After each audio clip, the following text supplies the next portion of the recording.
ఇవాళ మనం భయపడిపోవచ్చు, కానీ భయపెడుతున్నది శివుడే, అభయం ఇచ్చేది శివుడే అని తెలుసుకుంటే రెండు శివమే చేస్తాయి. శివం అంటే శాంతము శుభాన్ని కలిగిస్తాయి. ఇక్కడ ఇది నేర్చుకోగలిగితే ప్రపంచంలో ప్రతి చోట స్వామి ఘోరాఘోర రూపాలతో ఉన్నాడని తెలుసుకుని నమస్కరిస్తూ ఉంటే, అన్ని చోట్ల శివుడే ఉన్నాడనే జ్ఞానం మనకుంటే అన్ని చోట్ల నుంచి శివుడు రక్షిస్తాడు.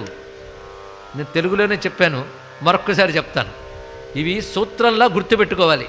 అన్ని చోట్ల శివుడే ఉన్నాడని జ్ఞానం ఉంటే అన్ని చోట్ల నుంచి శివుడు రక్షిస్తాడు, అందులో సందేహం లేదు. కనుక మనకు ఉండవలసిన ఇప్పుడు లక్షణం ఏంటి? ఘోరాఘోరములు రెండు శివుడే అని రోజు అనుకోవాలి. నువ్వు రోజు అనుకోవాలి.